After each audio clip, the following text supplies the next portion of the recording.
Shabbat Shalom. Last weekend, I had the joy of being with my family to celebrate my grandparents' 70th wedding anniversary. Yes, thank you. They deserve that. We held a lunch gathering for them. Come on, they're in their 90s, in a beautiful courtyard.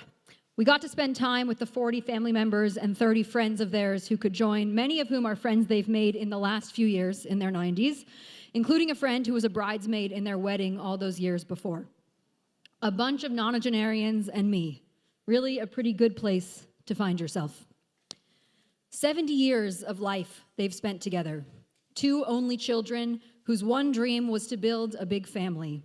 And 5 children, 12 grandchildren, 5 great-grandchildren, and many other additions later, they have accomplished that goal, and then some. Don't ask them how they've gotten there, though, to 70 years, what the secret is, because I've badgered them about it for as long as I can remember, and they have no answer. Though this week, my grandfather did consider the question yet again, how did you get to 70 years? And this time he said, well, I didn't know what else to do. So that's as close to an answer as you're going to get. And I know he's watching, and that's exactly what you said, so you can't tell me otherwise. 70 years of walking through life with another person. Just the 2 of you, in your house, in the world, no matter what. It's sort of hard to fathom what you learn in 70 years with another human being. Someone else to reflect back to you what you're seeing, what you're learning, what you're doing, who you're becoming. Someone to lift you up and stay by your side when you most need it. And also someone to hold you accountable, to remind you of who you are and what you are capable of, to hold you to your best self, to remind you of your values and hopes and dreams and goals. To spend your whole life with someone for 70 years and counting, what a rare and unusual gift. A gift I was reminded of strangely in this week's parsha. I know that sounds confusing and concerning if you were listening to the Torah reading today, or when Sam just talked about the Egla Arufah.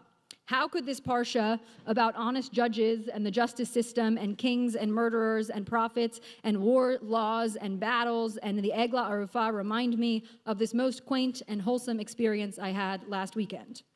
It is not clearly for any of those reasons. It's instead in a detail often overlooked in that densely packed sequence, a detail that most captured my attention this week.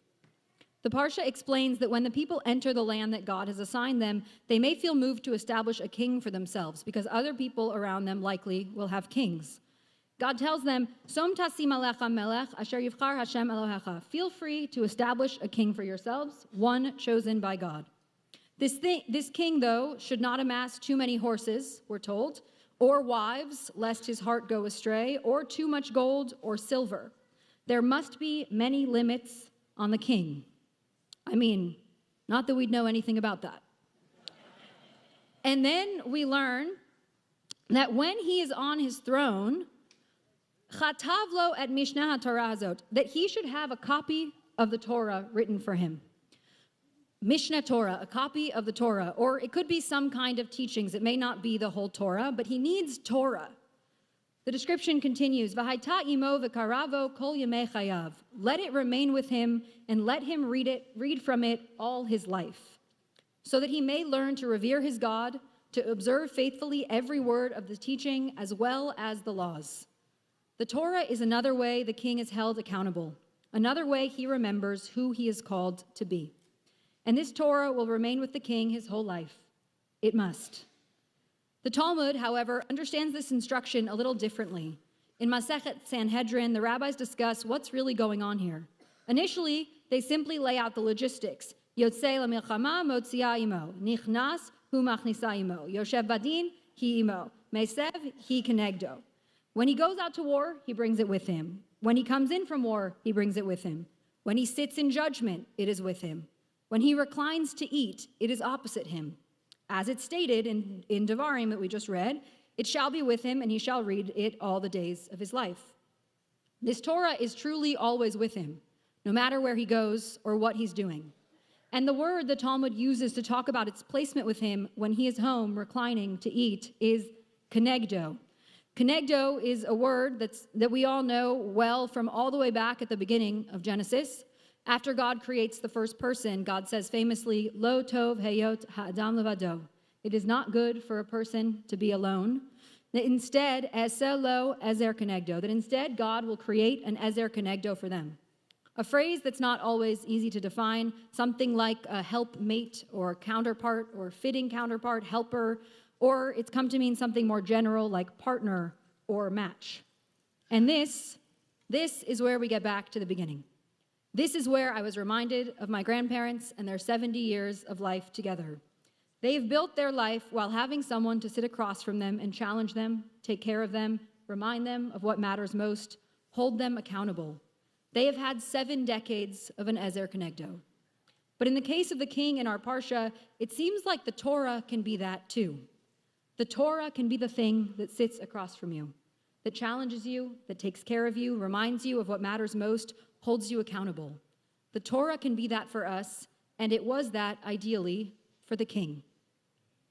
But the Talmud then brings in something else about this Torah. It says, Tzricha lishtei Torot. No, the king is commanded to write 2 Torahs.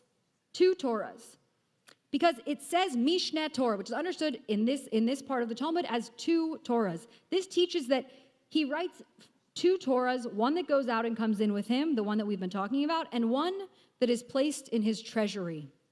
It's not just 1 Torah after all. It's 2. And Rashi says the same thing, quoting the Talmud in his commentary on the verse. The king needs to have 2 Torahs. And there is some debate over whether he must write them for himself or if a representative can do it for him. But 2 Torahs nonetheless. One that goes out and comes in, and one for his treasury, kept there untouched. What are we supposed to make of these 2 different Torahs? One of the explanations is that the one in the treasury is a Torah, but the one the king takes with him is actually more an overview, a summary, just reminders of his basic obligations and mitzvot, but not the full thing. And that may be the simplest version. It could be 2 different things. One that's much more portable, ready to be added to the phone, wallet, keys checklist as you leave the house. But I want to explore the possibility that they really were 2 of the same thing. One in the treasury and one with the king at dinner and walking down the street and in the public square. That maybe what was different was what they represented. I want to bring 2 possibilities. One possibility is that there was a public and private version, much like we have a public and private self, a public and private life. There was the version he took with him, the one the world saw, the one that he was willing to have accompany him. And then there was the private one, hidden away in the treasury, the one that almost no one had access to at all, kept with his most sacred and valuable things, kept somewhere it couldn't be reached. A reminder that we all have both, a public and private self, the ways that we show up in public out in the world, and who we are when all of that is gone, when we are just home in our pajamas, quiet and still. There's learning to do out in the world that we cannot do in our most private places. And there is wisdom we get from the silence of our most sacred internal spaces that we cannot get from the outside world. We need them both. And in both places, with both selves, we need the reminders of the Torah.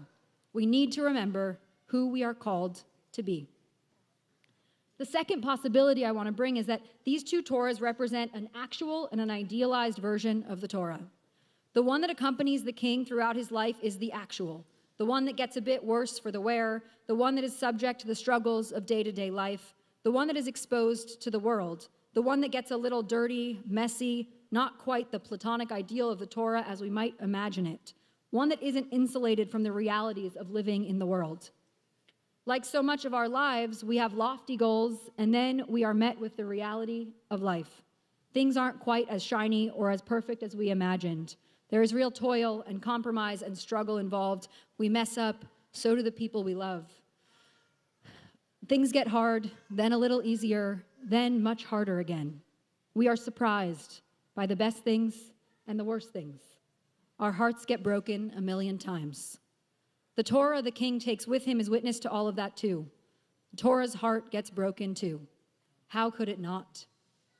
That is the first Torah, the one keneged the king, the one on his journey with him throughout his life, the one that might be with you for 70 years. And then there's the second one, the one in the treasury, The one underneath all the wear and tear of the first Torah that reminds us of what is possible, the ideal of the Torah, this thing in its most pure, its purest, most unadulterated form. This one that reminds us, no matter what we encounter out in the world, this still exists. We strive for it to exist. This reminds me of one of my favorite midrashim that comes from Sifrei Bamidbar.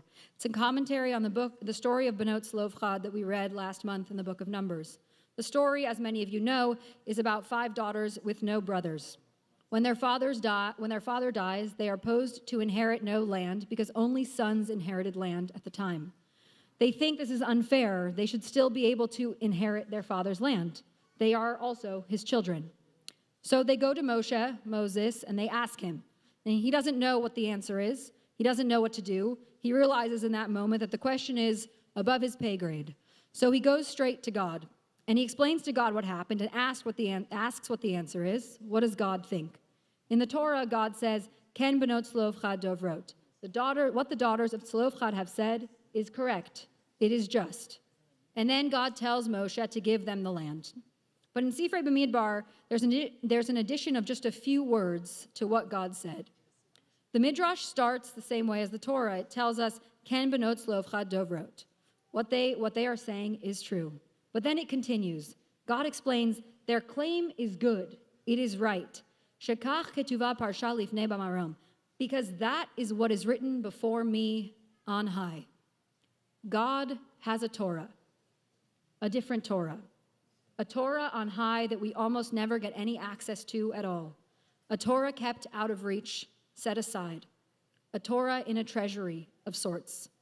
A Torah that is even more expansive, inclusive, and equitable than we know. A Torah that is even more perfect. In that Torah, of course the daughters should inherit the land. Of course there are enough seats at the table. Of course that's the Torah and the world as it could be, as it should be. And it is rare that we get glimpses of it, that we get a moment to see and know that the battered Torah we have is still sometimes in alignment with God's Torah, with the ideal Torah, with the one kept safe with all the most sacred things. 2 Torahs, 2 reminders of who we are and who we want to be in the world. We need both of them, the public and the private, the actual and the ideal. As we get closer to the high holidays, I actually think these feel more and more urgent. What can we do to bridge the gap a bit between the public and private, between the actual and the ideal? How can we get a bit closer to God's Torah? Who are we out in the world, and who do we know ourselves to be in our hearts, in ourselves? Who do we try to be out in the world, and who do we try to be to ourselves, to the people we love most? What Torah accompanies us day in and day out through all the ups and downs, through all the messiness of what it is to be awake in the world? And what Torah stays in our treasury, reminding us of what might be, what could be, what God's Torah might hold for us? And don't forget that the king himself had to write these Torahs. What Torah, what teaching, what wisdom, what learning do you need to write for yourself as you approach the holidays? One to remind you of what your dreams are, and one to stay by your side in the hardest times. Some Torah that will, maybe, if you're lucky, sit across from you when you are reclining at your table every day for 70 years. Shabbat Shalom.